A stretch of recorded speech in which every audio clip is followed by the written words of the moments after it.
すべてそなたの畑から参じたものか。そなたの献上品は世も見た。さようでございます。こら、何しとる。陛下の軍団に入れてください。ここで腕を。その者の剣の腕前見てやろう。人体とみなし切ってみせよ。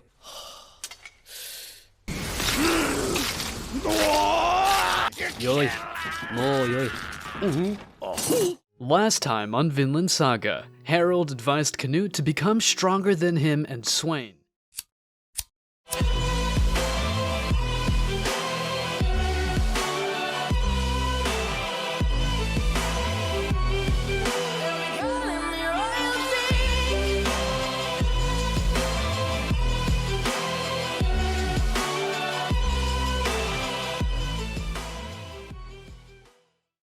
As Canute practices his swordmanship with Wolf, Estrid is taken aback by the sight before her. Suddenly, Canute deftly sidesteps an attack aimed at his leg, and the onlookers are amazed at his agility despite his heavy armor. It's clear that Canute's skills have improved since their last training session. Gunnar reassures Estrid that Wolf won't cause any real harm to Canute, but she still feels uneasy. Gunnar explains that as a king, Canute must be strong and commanding as Norsemen only follow those who exude power and confidence. Canute, exhausted and fatigued from the intense fighting, steps aside. Wolf notices his retreat and advises him against it, reminding him of his duty as a king to keep advancing and push through the enemy lines.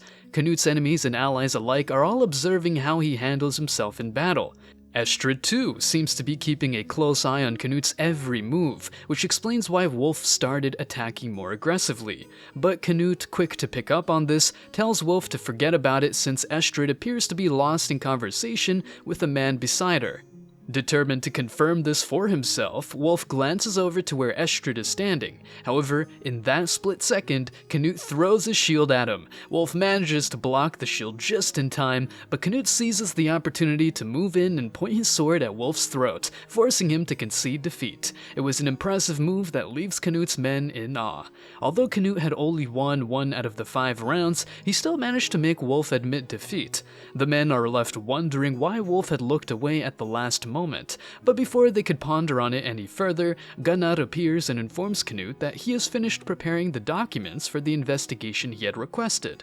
They can review them together in Canute's room. As they settle into Canute's room, Gunnar begins to explain the challenges of their situation. He notes that there simply aren't many rich men to tax, and even if they manage to squeeze them, the returns will be minimal, at most £3,000 a year. As they consider their options, Gunnar suggests that the only other solution is to raise taxes on the general population.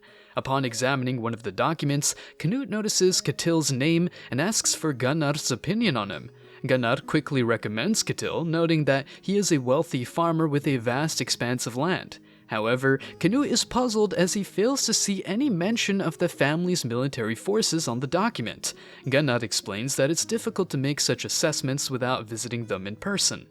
Canute is insistent and wants to know the precise numbers. He orders Gunnar to check and report back to him promptly.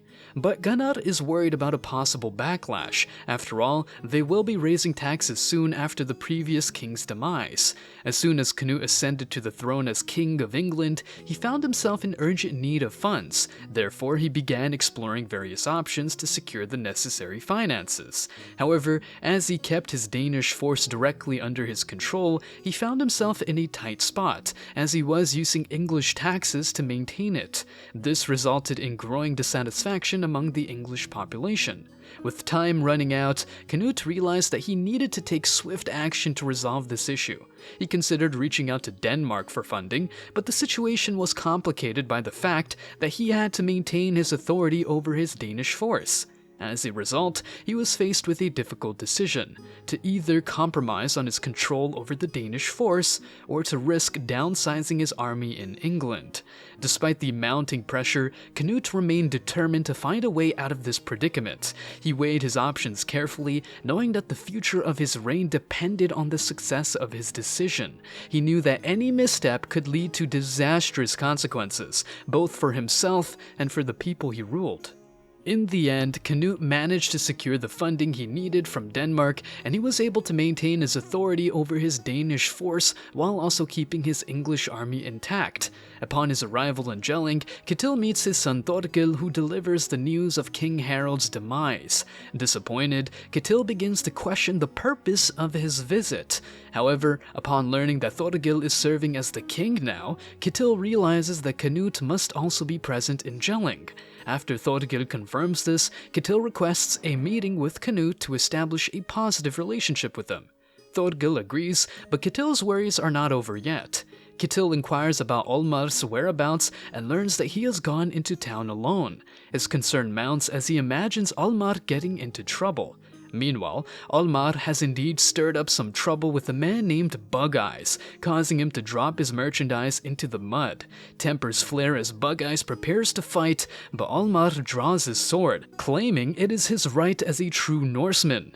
Before we continue, take a moment to answer the question of the day. What video made you start watching this channel? Comment down below for a chance to be shouted out. Ketil arrives on the scene, filming with anger at Olmar for always getting into fights. Ketil punches Olmar and gives Bug Eyes a pouch of coins as compensation for his ruined merchandise. Bug Eyes accepts the payment, but Leif watches disappointedly. Leif had been observing the situation to see how Bug Eyes would handle the conflict, but his actions proved to be untrustworthy. Leif apologizes to Ketil for his son's behavior and introduces himself. With tensions eased, Ketil can now focus on his main objective, meeting Canute and establishing a strong bond with him. As the four of them sit down to eat, Leif takes the opportunity to explain something to Ketil.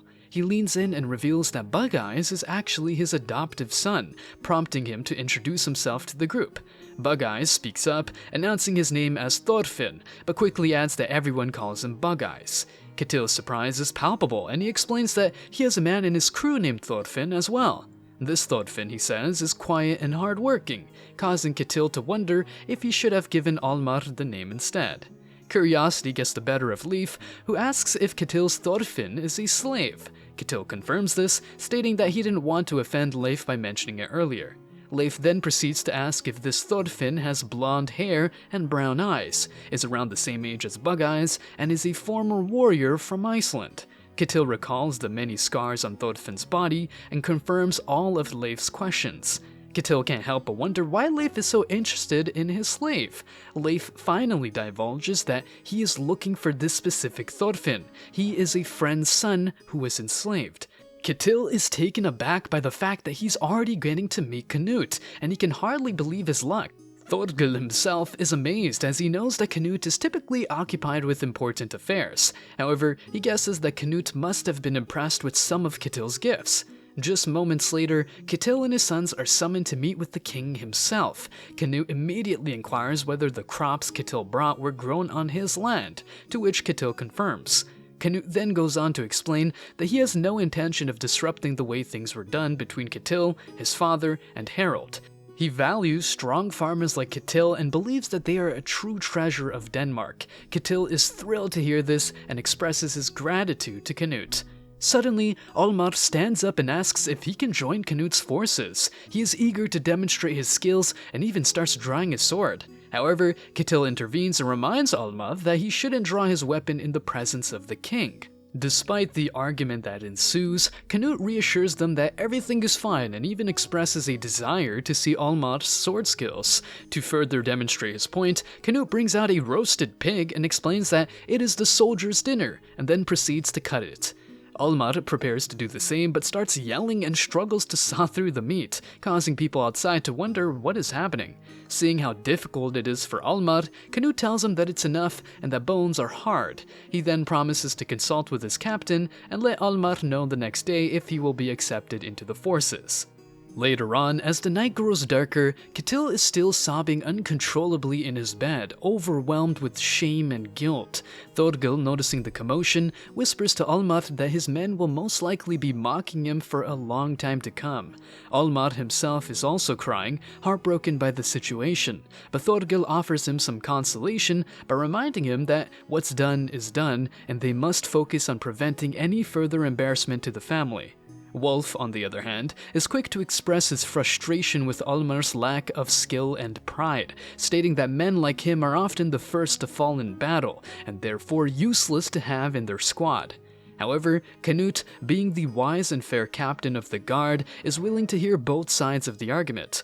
Wolf, realizing his mistake, quickly adds that Almar can also be quite useful in other ways, and Canute nods in agreement. Although Canute is deeply sorry that they must bear the consequences of their actions, he knows that it is necessary for the greater good of the people. As a result, he makes the difficult decision to requisition Ketil's farm as a way of ensuring that peace is maintained. What devastating news! What will happen next? Find out on our next recap of Vinland Saga Season 2.